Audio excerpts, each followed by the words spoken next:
Hello everyone. Now, I love Call of Duty, and this franchise is actually what got me into gaming in the first place, because the first Call of Duty game I've ever played was actually Big Red 1 on the Nintendo GameCube, and I played that game so much. I loved that game. And ever since I played that game, I have loved Call of Duty. Now, I know it's cool to hate on Call of Duty these days because the gameplay is always the same, and like especially with Activision loot boxes, but I still love this franchise. Call of Duty has actually become my third favorite franchise and all that. Like, I love it so much. Now, Call of Duty Black Ops Cold War came out, I think a few weeks ago, or like maybe a month or something. I don't remember when it came out. Now, I haven't played it yet. I really want to. I've seen a lot of it, and it looks awesome. Both the multiplayer and campaign looks amazing. I'm seeing a lot of things on YouTube of people being like, "Oh, it's terrible," but I also feel like that's also just because it's cool to hate on Call of Duty. Either way, I'm excited for it. I can't wait to play it. I'm really just waiting to save up enough money to buy it, really. And this has really become my most anticipated game, Call of Duty Black Ops Cold War, right now. And I'm so excited to play it. So since Call of Duty Cold War came out and all that, and just my love for this franchise, I am going to be defending, in my opinion, the most underrated Call of Duty game, and my third favorite Call of Duty game, which is Call of Duty World War II. Now, I love this game, and I think this game is fantastic. The campaign is amazing, the multiplayer is amazing, the gameplay is amazing. And really the only thing I would say is not good is the Nazi zombie mode, but I have never been a fan of COD Zombies, so I'm not going to really be defending that, really. I am going to mention it because I have to. I can't just ignore it, but I don't think it's that great. But this is coming from someone who doesn't like COD Zombies anyway. Now, whenever people talk about this game, it's mostly just to say how bad it is, but I love this game. I think this game is extremely underrated. So let's go ahead and get started with Call of Duty World War II. Oh yeah, and also the video defending Assassin's Creed 3 is still coming out, but that video is going to be way longer. It's way longer than I expected it to. It's most likely going to have to be 2 parts, so it's going to take a long while before I actually get it out. So that's why I have not, like, I was planning on that being my video after I made that update video, but that video has become longer than I expected it to, so it's gonna take a lot longer, and it's probably gonna be 2 parts. If I do make it 1 part, it's gonna be like maybe an hour-long video. So let's go ahead and get started in defending Call of Duty World War II. Now, honestly, the story itself of Call of Duty World War II isn't anything special. It's basically just a historic story based on World War II and the Allied invasion of Western Europe to be liberated from Nazi Germany. However, Call of Duty World War II does something that, as far as I know, only one Call of Duty game has done it, and that is Big Red 1, and it takes time to focus on you and your squad throughout the game. So Call of Duty World War II, you play as Daniels, a farm boy who is from Texas, who joins the U.S. Army not only to fight back against the Nazis, but also to be like his older brother Paul, and be able to make him proud. Like, he basically looking up to his big brother, being like, I'm going to be like you. So Call of Duty World War II starts off with Daniels on a ship talking with his buddies, Zussman, Styles, Aiello, and honestly, this is a great opening because it shows not only how close these guys are, but it allows their character and personalities to come out like right away, kind of. So Zussman is a very wisecrack kind of character. He jokes around a lot, and he's even able to burn his teammates like he does with Aiello after he wins a bet and all that. But he also has a tendency of talking back to his superior officers and people in charge, which causes him to get in trouble. Now, Aiello is like a headstrong soldier type character. He was at Kasserine. He's pretty tough. However, he does have, like, he is, because of what time period it is, he is pretty racist and bigoted and all that. But I still love his character. I know most people, just for having those traits, people would be like, no, Aiello is a terrible character, but I love him. I love Aiello. Now, to many, Styles is just the stereotypical smart guy with glasses character. However, to me, Styles is more than just that. Styles is one of my favorite characters in this game because of just not only the humor he brings and all that, but like really all the characters bring humor to this game. But I love that Styles really the fact that he does not understand the surroundings, like his surroundings sometimes. Like when Daniels gets a letter from his girl back home, and he thinks it's Dale John, so he has not opened it, and he hasn't opened it. And Styles says this. Nightfall. Hey, I'm just lying around. Show me your girl. Thought I told you not to go through my things. What kind of chump doesn't open a sugar report?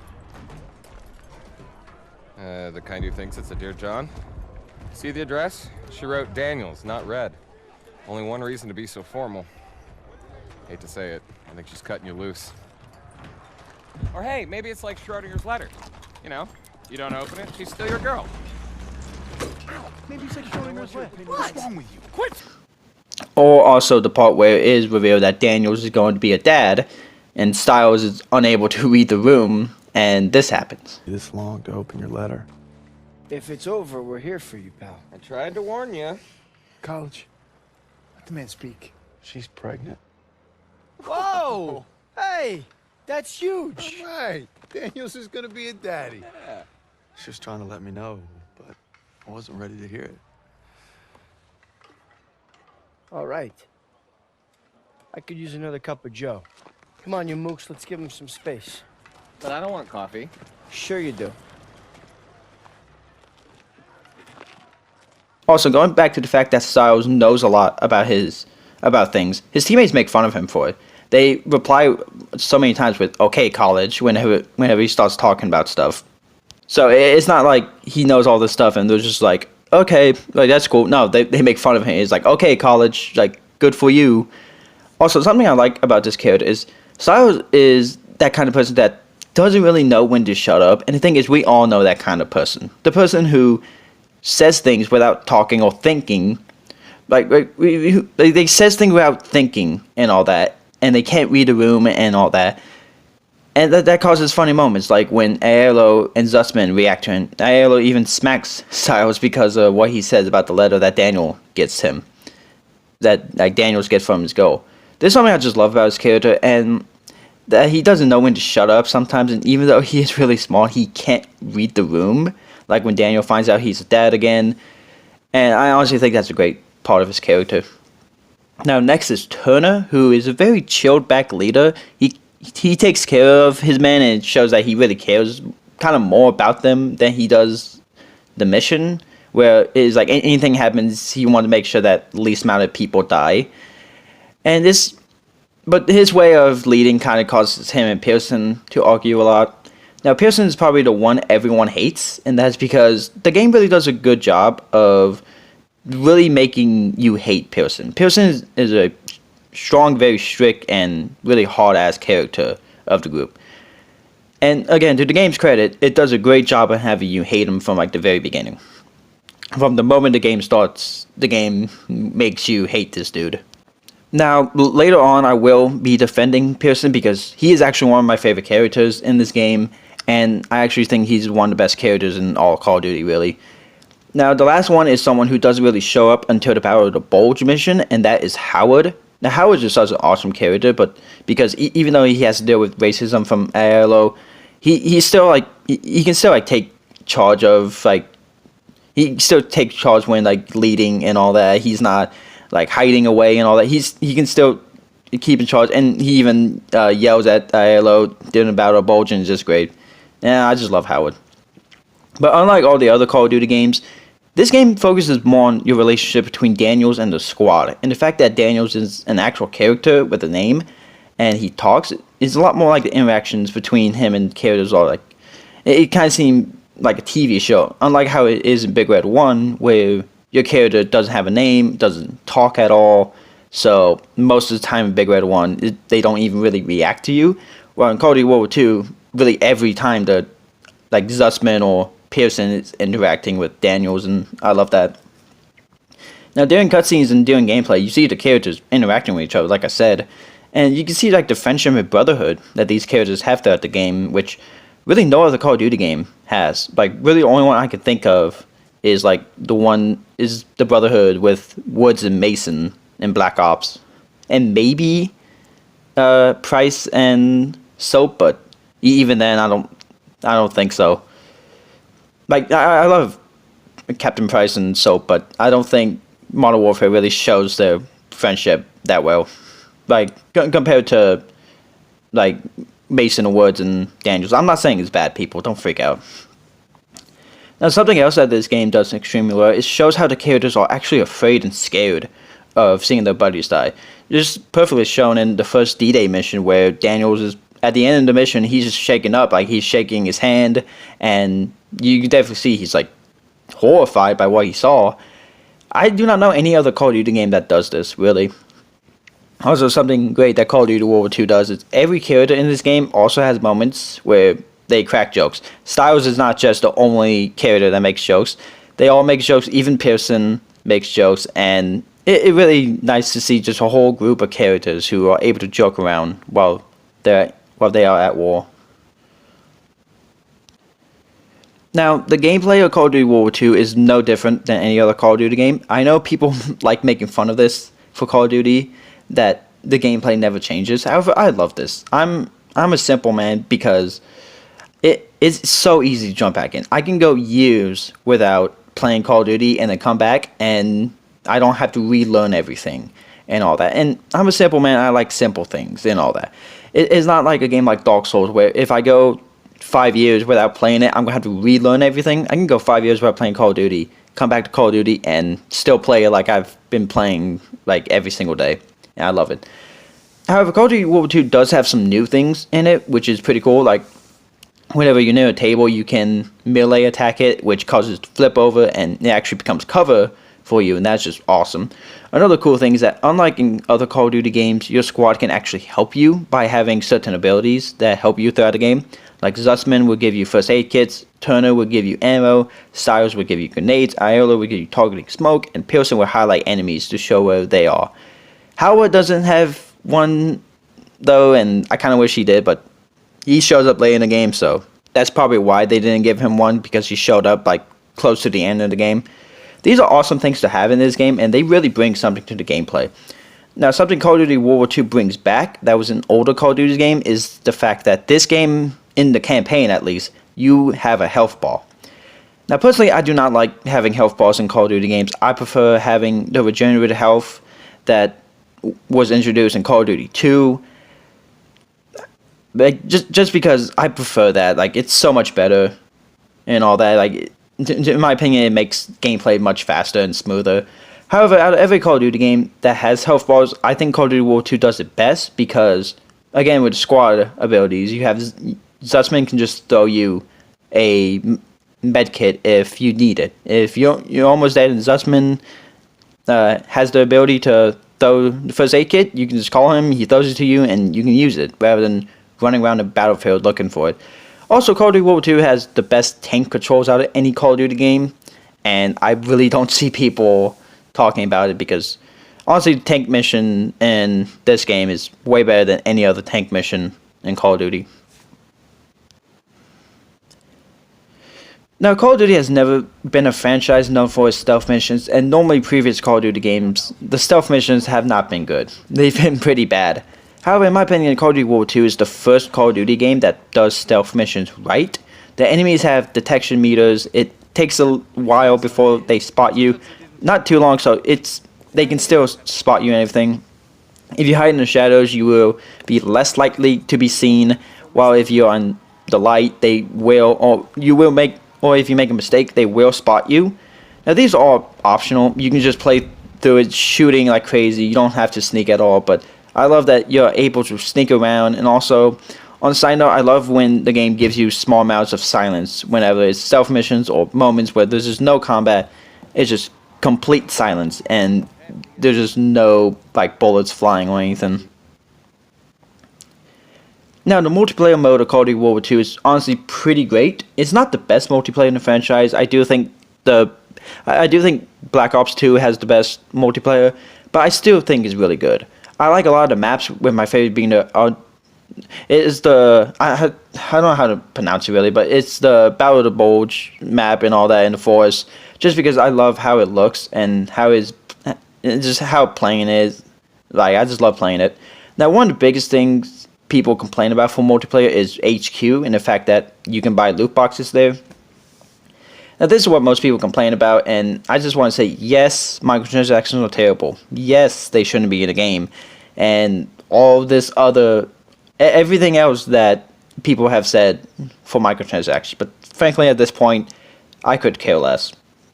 I know people are already screaming at the top of their lungs, no, you should care, you should be hating it, because then other companies know, because if you don't hate it, then other companies are going to keep doing it. Well, frankly, I don't buy them. That's why I don't care. I've said this in many previous defense videos with games that have microtransactions. I've never once in my life bought a single microtransaction, and I'm not going to. I'm smart enough where I'm just like, I'm not going to buy something. And if the game forces you to buy it, then I don't play it. I was playing Destiny, like the first Destiny, and then there became a point where it's like, hey, if you want to continue the story, you have to buy this you gotta buy this DLC or something like that. I'm like, yeah, I'm not doing that. So I've never played that game since, because in order to play more of it, because in order to play more of the story, I would have to buy like something that should have been in the game in the beginning. So I didn't play it. I have not touched that game since. Thing is, the game does not force you to buy it. I've played many hours of multiplayer, and I have not bought a single thing. I have not bought a single microtransaction or loot box. And again, if other people want to buy them, that's their choice. I'm not going to tell people what to do with their money, because I don't like when people do that to me. Have I bought things that I've regretted? Definitely. But you want to know something? I did it myself. I didn't have other people telling. I didn't buy it and then go to the person who made it and be like, "How dare you make this?" It's like, dude, I'm the one that bought it. Yeah, like I can scream at the top of my lungs about how terrible these are and how companies shouldn't do them, but frankly, at this point, I just don't. If a game has it, then I'm just like, okay, whatever. That's how life is. Like, that's the world that we live in. And I don't agree with them, I don't like them, but frankly, what was there to do? What, keep complaining about them? Really, the only time I've ever seen anything happen is the Star Wars Battlefront 2 one, and that's simply just because of the fact that Disney got involved. But, like, that's it. And I have not bought a single microtransaction. So, I'm not defending them, I'm just saying, at this point, I just don't care. I still love this game, I still love the multiplayer, and I have not bought a single microtransaction. So, and also after a while, you just need to shut up about it, and if you like the game, play it. If the fact that the game has microtransactions bothers you so much, just don't play it. So, Pearson is probably my favorite character in this game, and it's simply because even though he is supposed to be like the asshole character throughout this game, the more and more I've played through the campaign, I actually start agreeing with Pearson and like how he acts, and I actually start liking him. So something we hear multiple times throughout the game is how Pearson got his men killed at Kasserine, and everyone you meet blames Pearson for it. Like, they straight up say it's his fault, because he was the one in charge. Now we find out that Pearson did get his men killed at Kasserine, but he got them killed by not following orders, which were to fall back. Now, after learning this, Pearson his actions kind of make more sense and all that. Way he acts and the way he goes throughout each mission. So the first mission, Pearson's talking to Daniel Zussman, telling them they are going to be late, and Zussman talks back, and Pearson gets on to Zussman saying, "Watch your mouth." At the end, he tells Daniel, "You're far from Texas farm boy," because their attitude at the beginning kind of was like overconfident, being like, "Yeah, no, we got this," and like Daniels and Zussman kind of seem cocky, and now he's kind of being like, "Yeah, see, you can't be cocky. Look at what happened." Now the next mission, and really every scene in the next mission, like Pearson is worried about Zussman's wound. He was stabbed at the end of D-Day, and he tells Zussman it takes 7 weeks for a stab like that to fully heal, and Zussman's just rushing into battle. I actually agree with Pearson here, because if Zussman pushes himself really hard, the wound will open up, he can start bleeding and even die, And Pearson even says, "You got guts, but I don't want to see them." And this could cause problem. Luckily, it doesn't, but it still shows that like Zussman is taking risk that he really shouldn't. That can cause him to not only die but get injured and all that. And to Pearson, it really shows Zussman is taking things seriously. And yeah, he just caused problems for the rest of the squad. Now, I won't go to the entire campaign defend every single bit of Pearson's actions, and there are some bits where it is bad for him, like in the mission ambush, he is thinking, like, I think he is about to kill Daniels for disobeying orders. I'm not going to defend that. But you really see throughout the game, like, he will follow orders no matter what, because when he didn't, he got everyone killed at Kasserine, and at the end of the mission Collateral Damage, where because they not follow orders and they started helping innocent civilians, one of them was killed, and this kind of showing Pearson that you just have to follow orders. If you go away from orders, people are just gonna die, and all that. And this even causes him and Turner to come to blows in like a later mission and all that. And even though this game does a great job making you hate him, and even in the mission ambush, it does seem like he's about to kill Daniels. I still love him, and and also I don't really blame him for how he acts, since throughout the entire game, anyone who you meet is like, yeah, no, I know Pearson. He got us all killed. Now, I personally love guns. Like, I love guns so much, and I just love weapons in general. And the guns in Call of Duty World War II are honestly really fun to use. Now, I know the biggest issue with the guns is that they sound nothing like actual guns. They sound pretty bad, honestly. Like, the 1911 sounds terrible in this game. However, I don't hate the way the guns sound. It isn't good, but I do not think that they are bad either. They are, like, in the middle ground, kinda. However, we all can't deny that the ping for the M1 Garand is the best sound in the world.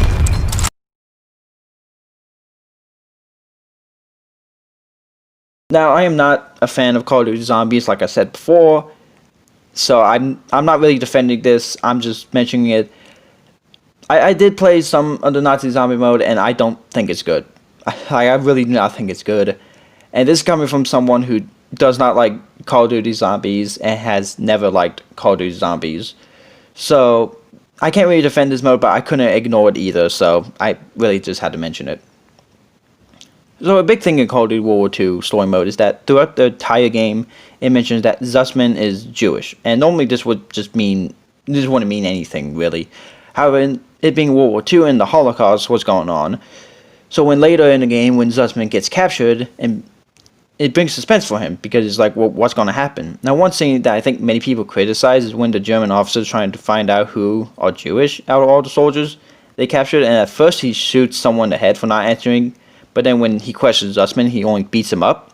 Now, I feel like most people who saw this scene was like, oh, Zussman has plot armor because he's like the main character, but honestly, to me, it kind of makes perfect sense why the dude beat him up instead of shooting him, because Zussman being Zussman, he talks back and all that. And to this dude, it's like, this dude's probably think he's better than everyone else and all that. And then you having this prisoner who's Jewish, by the way, talking smack to you. So what's gonna make this dude suffer more? A bullet in the head or going to these concentration camps? See, yes, he could have shot Zussman. However, I think like the dude honestly probably felt insulted that someone he thought was lesser than him was kind of talking back to him, like insulting him. So also, I'm really glad that Sledgehammer did not really go hard on the concentration camp scenes. I've watched Band of Brothers, and that entire scene made my stomach sick. And even then, I don't think Band of Brothers would even 100% close to how it actually was, and I do not want to see that in the game. So I'm quite happy that Sledgehammer did not go like even harder on the concentration camp scenes. I know it's cool to hate on Call of Duty, and especially to hate on Call of Duty World War II. However, I love Call of Duty so much, and I love this game so much. World War II is my favorite subject to talk about for history. That does not mean I like it, but I love talking about it. I love talking about all the events that led up to it, like Hitler's rise to power and all the battles, whether it be Western Front or Eastern Front, and all that. And honestly, it's great just having a game set in World War II with like modern graphics. It's so good and all that. It's not the best Call of Duty game. It is my third favorite Call of Duty game, but I would not say it's the best and all that, or even the best game set during World War II. Personally, that's Call of Duty 2 in my opinion. I know a lot of people would say, well, no, it actually World at War, but I'm just going to have to disagree with that because I just love Call of Duty 2.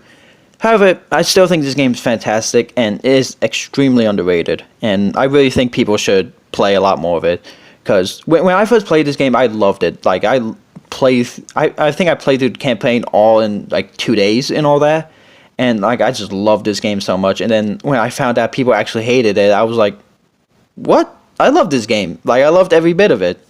So, yeah. Well, this is the last video of 2020, and I hope that the video defending Assassin's Creed 3 comes out soon. It probably won't because that video is it's turning out to be a lot longer than I expected it to. So, and if it does come out, it might be 2 parts. So, see you guys all next time.